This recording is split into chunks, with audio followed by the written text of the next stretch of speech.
julle met hierdie groet, al die lof en eer en prys aan ons God, tot hiertoe sê ons 𝑗𝑏𝑒nezer, tot hiertoe die Here ons gedra en gered, gespaar, vir ons gesorg, en dit word genoem sy genade.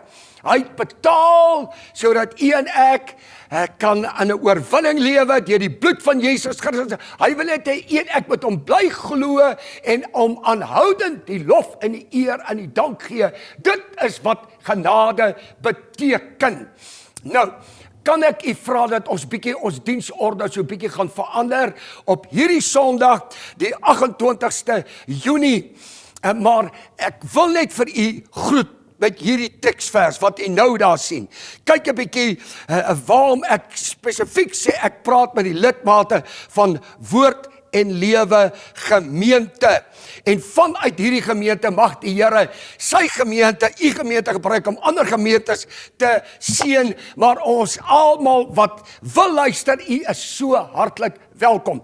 Kyk bykie hierdie teksvers, wat sê die woord van die Here, Handelinge 2 vers 47, en die Here, kyk 'n bietjie, het daagliks by die gemeente gevoeg. Wie? Die wat gered is. As u glo die Here het jou gered, en redding is alleenlik om in Jesus Christus te glo, sy sterwe en opstanding, dit veroorsaak dat jy jouself 'n geredde, 'n verlosser, 'n kind van die Here kan noem. Dan sê, as die Here jou red, moet jy bygevoeg word by 'n gemeente.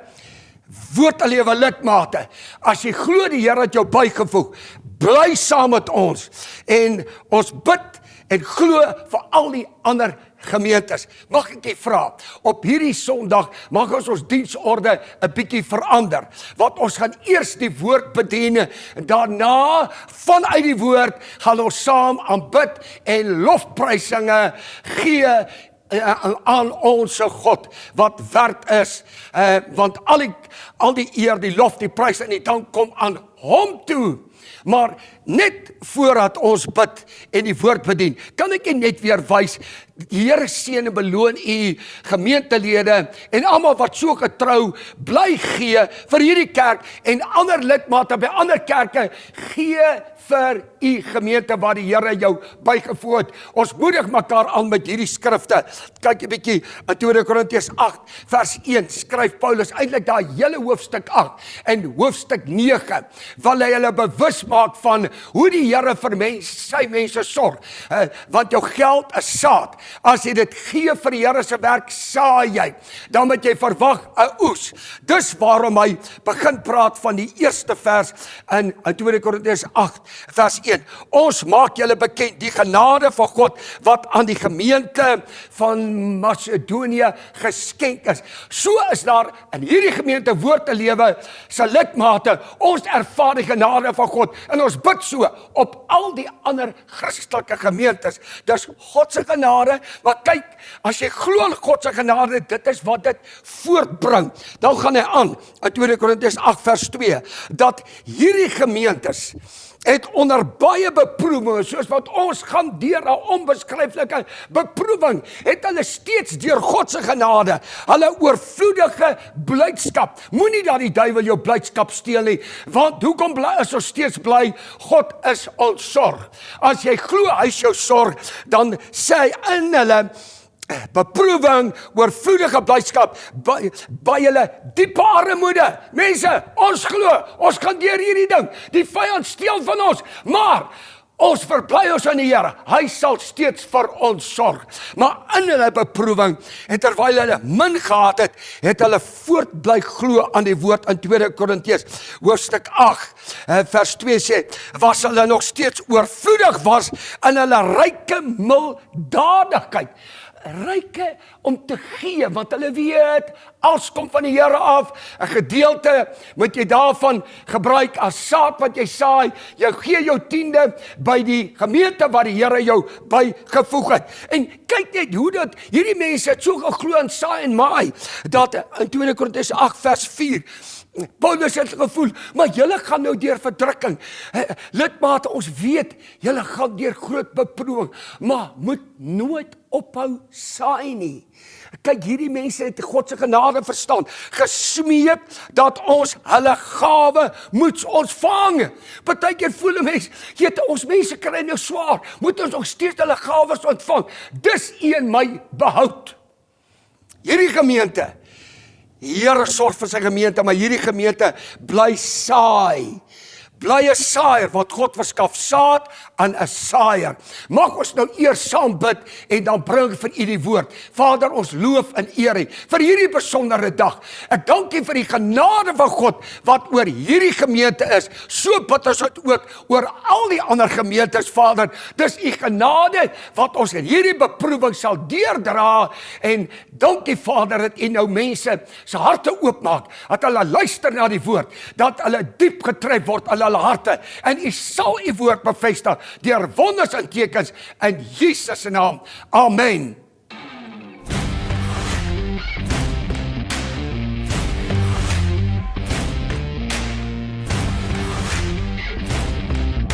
Die Here gee genade dat u en ek ons harte sal oopstel vir sy stem, vir sy woord. Ons het meer as ooit in hierdie tye geleer, ons kan nie van brood alleen lewe nie, maar ons lewe van elke woord wat kom uit sy mond uit. Mag u sy stem hoor, terwyl ek die woord met u deel. Ons is vandag besig op hierdie Sondag, die 28ste Junie, gaan ek aan met hierdie reeks wat ons verlede Sondag begin het. Mag ek u net vra asseblief, hierdie boodskappe volg absoluut intens op mekaar. Kry verlede Sondag se boodskap, want dit was die eerste preek op hierdie reeks wat ons nou so noem, as ons nie weet wat om te doen nie. Dis deel 2 nou. Kyk gou ons kernvers in 2 Kronieke 20 vers 12. En ons weet nie wat ons moet doen nie. Op hierdie stadium, oor en oor, ek dink ons is almal op hierdie punt. Ons verstaan nie mooi nie. Ons weet nie wat gaan môre gebeur nie. Dit is 'n goeie plek om te wees as een ek nie meer antwoorde het en nie meer weet nie. Dan gaan hierdie teksvers aan, dan moet een ek so maak, juis in hierdie tyd, dan gaan hy aan en sê, maar ons oë is op u. Mense, hierdie hele hoofstuk, ek het verlede Sondag gesien, toe Josafat, die koning van Juda, hierdie gerugte kry van hierdie groot bedreiging, het hy gesê, Here, ons weet nie wat om te doen nie. En ons is daar, want kyk wat sê hy in hierdie teksverse. Hy sê, want in ons is geen krag teenoor hierdie groot menigte, wat nou teen ons gekom het nie. Mense, ek herhaal, maar die eerste stap wat hy gedoen het, hy het sy aangesig daartoe gerig om God te soek en die hele Juda saam opgeroep en dat hulle saam hulle aangesig rig om God te soek. Dis een my se antwoorde, as ons nie meer weet wat om te doen nie, as een ek op die plek gekom het, ons het nie meer die vermoë om hierdie toets, hierdie aanval, wat ons nou in die gesig staar, hoe gaan ons oorwin? Beslis gaan ons oorwin. Verlede Sondag se preek het ons stap vir stap vir u gewys, wat het hy gedoen? Nou gaan ons net aan om te sê, in 2 Kronieke 20 vers 13, sê hy, net nadat hy gesê het, Here, ons oë is op u, het hy, lees ons, en die hele Judea, kom ons vergeet nooit, Judea beteken lofpryses, mag woordelewe se lidmate bekend staan, juis in hierdie tyd, ons gaan dit leer in hierdie gedeelte, om die Here te loof en te prys, te midde van al ons stryd en uitdagings, en die hele Judea het voor die Here gestaan, ook hulle kinders, hulle vrouens, en hulle seuns, het voor die Here kom staan, om wat te doen? Hoekom kom staan hulle voor die Here? Om hulle aangesig tot God te roep. Dis nodig dat die hele woordelewe voor die Here kom staan. En dis altyd die gevolg. Ek het verlede Sondag afgesluit met dit. In 2 Kronieke 20 vers 14. Toe kom die gees van die Here in die midde van wat? Van die vergadering. Woord en lewe, al kan ons nie by mekaar kom, maar dankie vir u wat na ons 6 uur bidure toe kom, en dankie dat ons leiers by mekaar kom, maar ons kan op hierdie manier 'n vergadering vorm, 'n eenheid vorm, ons oë gefestig op ons God, en ons kyk na hom, want ons het nie antwoorde nie, maar wat ek nodig het, is dat die gees van die Here moet op Woord en Lewe se lidmate kom in hierdie tyd. Waar die gees van die Here vaardig word, sal jy altyd hierdie woorde hoor.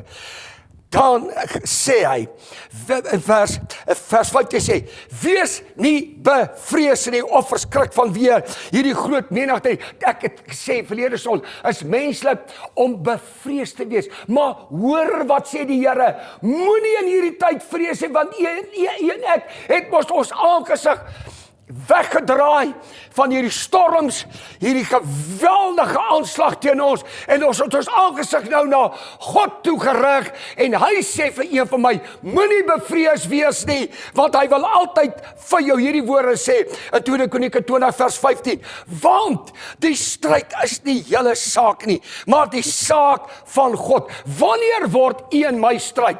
Woord en Lewe lidmate, wanneer word ons stryd, waarin ons nou bevind, wanneer word het God sinne?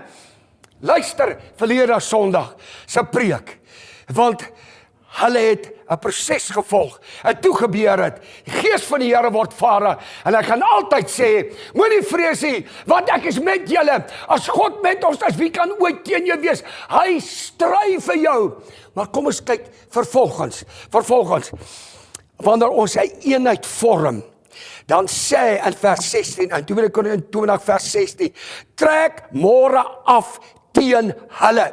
As die Here sê, ek stry vir jou, beteken dit nie dat jy net passief bestaan nie. Een ding, jy moet jou gedagtes opmaak, ek gaan nie verskrik wees nie, ek gaan nie vrees nie, my oë is op die Here gefestig, en as hy vir my stry, wil jy moet saam met hom beweeg. Dan gaan hy aan, julle hoef daarby, in vers 17, julle hoef daarby nie te veg nie. Partykeer mense moenie in dinge betrokke raak, as die Here nie sê hoe en wat u en ek moet doen, juist nou in hierdie tyd, maar wat moet ons doen? Hy sê in vers 17, staan gereed, bly staan, kom ons sê vir mekaar, nou is die tyd, as jy glo, God stry vir jou, verwag hy net, dat jy moet bly staan vir wat? Hierdie teksvers gaan aan, hy sê in vers 17, en aanskou, bly staan, moenie wegvlug nie, beweeg saam met die Here, en jy gaan aanskou die redding van die Here, wat by julle is, by Woord en Lewe, by al die verskillende gemeentes, is so noodsaaklik, waar daar 'n eenheid kom, dan praat die Here, dan sê hy, ek stry vir jou hierdie saak, en jy sal die oorwinning altyd sien. En dan weer herhaal hy, in vers 17 herhaal hy hierdie woorde, vrees nie, wees nie verskrik nie, want kyk, as jy begin vrees, wat is vrees? Vrees is geloof in die negatiewe. Moenie vrees nie, glo God, hou jou oë op die Here, en aanskou sy uitredding nou, in hierdie tyd, mits ons bly staan in die geloof. Vers 18 lees ons toe, wat gebeur toe? In 2 Kronieke 20 vers 18, toe buig Josafat, mag die leierskap van Woord en Lewe dit verstaan. As ons die Here se redding wil aanskou, moet ons begin leer om te buig in ootmoed, in afwagting voor 'n lewende God. Kyk hierdie teks was, toe buig Josafat hom met die aangesig na die aarde toe. Mense, as jy glo God stry vir jou, sal jy jou voor hom neerbuig en jouself verneder. Maar kyk 'n bietjie, hierdie teksvers gaan aan vers 18, en ook die hele Judea, ek roep die hele Woord en Lewe op, en elke lidmaat waar die Here jou bygevoeg het, staan saam as 'n eenheid as 'n gemeente om saam met jou leier julle te verootmoedig voor die lewende God. Maar die rede waarom ons voor God buig is dit. En die hele Judea het voor die aangesig van die Here neergeval om wat te doen? Om die Here te aanbid. Ek bly die afgelope tyd vra, by al ons oggendbidure, vra ek hierdie vraag. Mense, hoe duur, wat is die prys? En wat is die gevolg van aanbidding om God te aanbid? Dan moet ek jou vat na die versoeking wat Jesus deurgegaan het, toe die vyand, die Satan na hom toe kom. Kom ek neem my gou na Lukas hoofstuk 4 vers 7 toe. Nee, want die Satan wys vir hom in een oomblik die koninkryke van die wêreld en hulle heerlikheid. En hy toets Jesus en hy vra vir hom, hy sê vir hom hierdie woorde wat hy nou sien, Lukas 4 vers 7, as u my dan aanbid, sal alles aan u behoort, want hierdie wêreldse koninkryke, sê die Satan, is aan my gegee. U weet hoe dit gebeur, omdat God die hele wêreld, hierdie aarde toevertrou het aan Adam en Eva, maar die vyand het Adam verlei en op hierdie manier het hy die heerskappy oor hierdie wêreld gekry. Maar prys God, Jesus het gekom om die wêreld te oorwin, maar hy soek mense soos u en ek, wat aan hom glo. Maar kyk, ek praat oor, wat is die prys van aanbidding? Die Satan sê vir hom, ek gee vir jou alles hierdie, mits jy net een ding doen, in vers 8.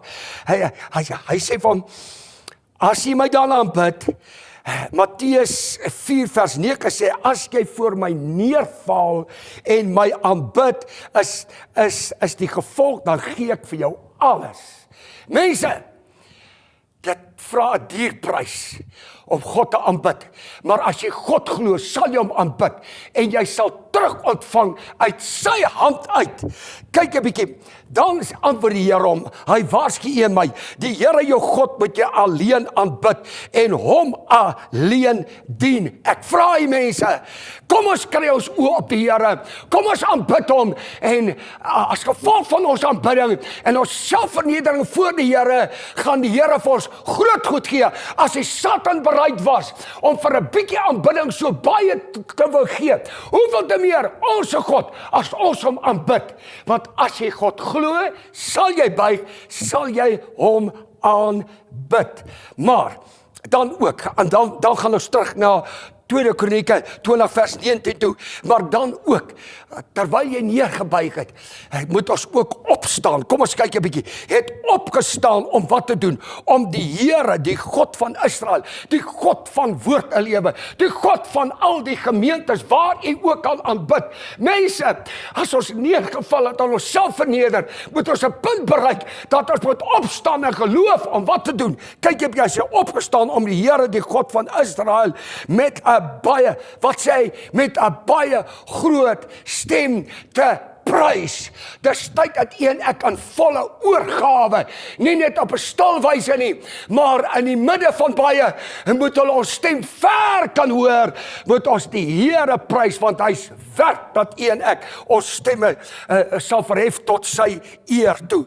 En kyk 'n bietjie, dan gaan ons na die volgende vers toe, in 2 Kronieke 20 vers 20. En nou, na hulle geaanbid het, na hulle gelofprys het, moet hulle nogtans uittrek om die vyand in die gesig te staar, en ons weet die Here stry vir u en vir my. Maar terwyl hulle uittrek, sê die leier, sê die koning Josafat, hierdie woorde, en ek wil dit ook sê vir elke lidmaat in Woord en Lewe, terwyl hulle uittrek, het Josafat gaan staan. Dis 'n tyd, mense, dat ons moet stil staan voor die Here, terwyl ons uittrek, en hierdie uitdaging, hierdie aanslag wat na ons kant toe gekom het, weet die Here stry vir ons, maar ons moet vir mekaar bemoedig. As leier van Woord en Lewe wil ek u bemoedig met hierdie woorde sê, luister na my Woord en Lewe lidmate, asseblief, wat het hy gesê? Kyk 'n bietjie wat gaan hy aan, in vers 20 sê hy sê, glo in die Here, julle God, dan sal julle bevestig word. Mense, moenie vrees nie, moenie weghardloop nie, moenie gaan stil sit nie, staan en aanskou die redding van die Here, maar jy moet hom glo. En dan sê hy nog iets baie belangriks.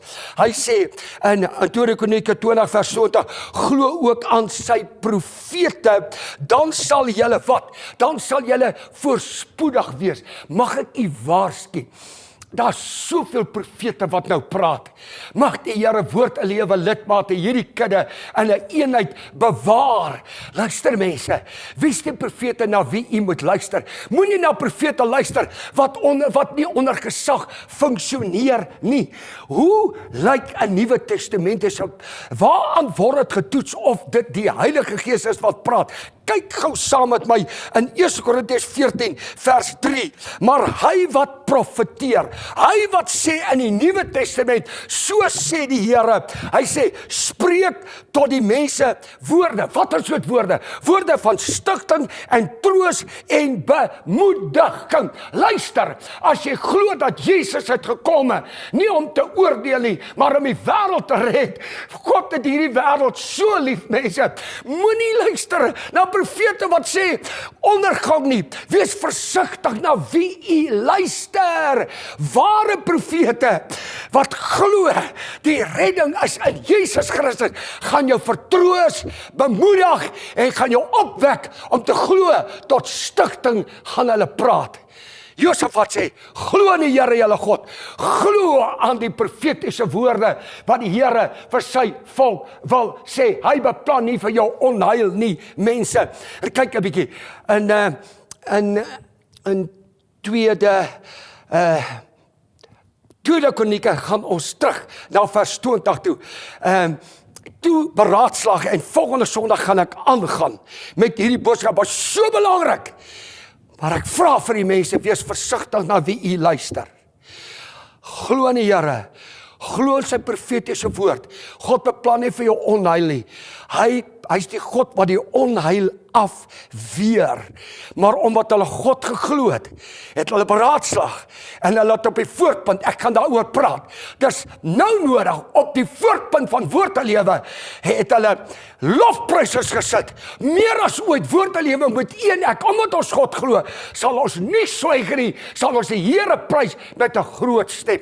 Kyk wat gebeur die oomblik as jy begin lofprys en oorgawe in vers 22 en op die oomblik, sê saam my, op die oomblik, toe hulle die gejubel en die lofsang aanhef, het die Here, kyk mense, hulle het nog nie die oorwinning gehad, is maklik om die Here te prys na die oorwinning, maar dit is, vra geloof in God, as jy weet, hy stry vir jou, om dan te lofprys, dis is geloof. Ek sluit af. Luister net gou, wat sê Habakuk mos, wat een ek so goed ken. Habakuk 3 vers 18. Nogtans, alhoewel alles verkeerd loop, nogtans sal ek jubel. In wie? In die omstandighede? Nee, in die Here. Ek sal juig in die God van my heil. Glo jy aan die God wat die onheil afweer? Het hy nie vir een van my beloof? Hy beplan nie vir jou onheil nie. Sy planne vir u en vir my is nie ondergang nie, is nie onheil nie, maar sy planne vir u en vir my juis in die eindtyd is, as jy in God glo, gaan jy sy redding aanskou. Dis nou nodig dat ek jy oproep, kom ons gaan saam sing by die huis, verhef jou stem, maak die naam van die Here groot, maar dit is so belangrik dat jy moet volgende Sondag ook inskakel, want ons gaan die deurbrake sien en beleef. Maak jy gereed om te lofprys nou. I will bless the Lord at all times. I will bless the Lord at all times. I was made to worship. I was made to bless your name.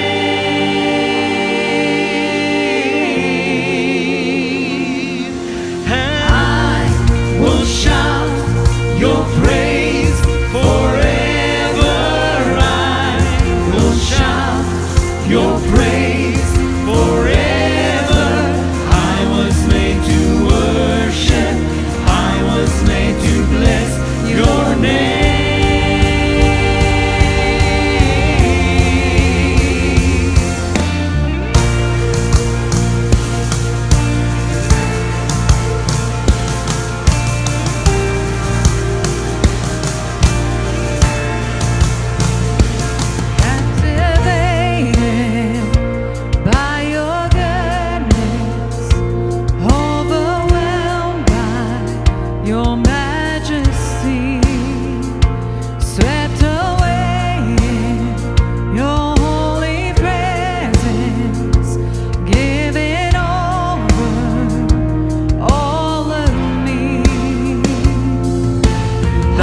made to worship. I was made to bless your name.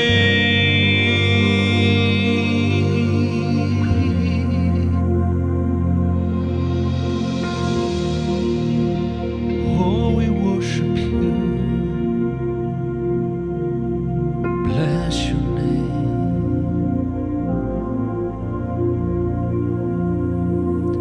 Oh, we worship you. Praise your name.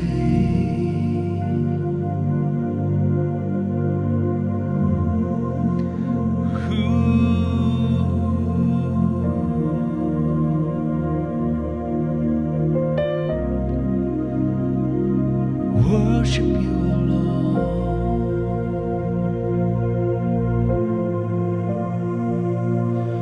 Worship you, Lord.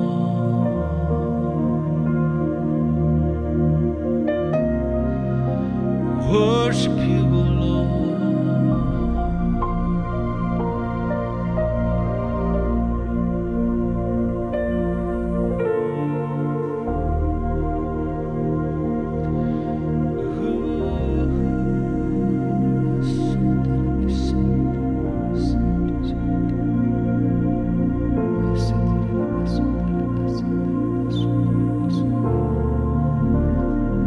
Worship you, God.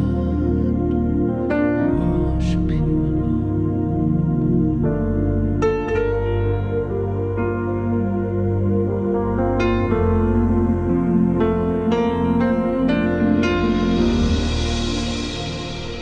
Amen, amen. Kan ek jy vra, onthou, volgende Sondag hou aan om te aanbid. Die gaan nou 'n link verskyn op die skerm. Skakel 'n bietjie in en worship saam met daai blessing song en julle gaan meer geseënd wees. Mag die Here met u wees. Net goedheid uit die gaan sal u volg al die dae van die lewe tot eer van ons God, want ons glo en vertrou die lewende God. Hy alleen is werd om geëer te word, geprys te word, gedank te word, geaanbid te word met al jou hele wese.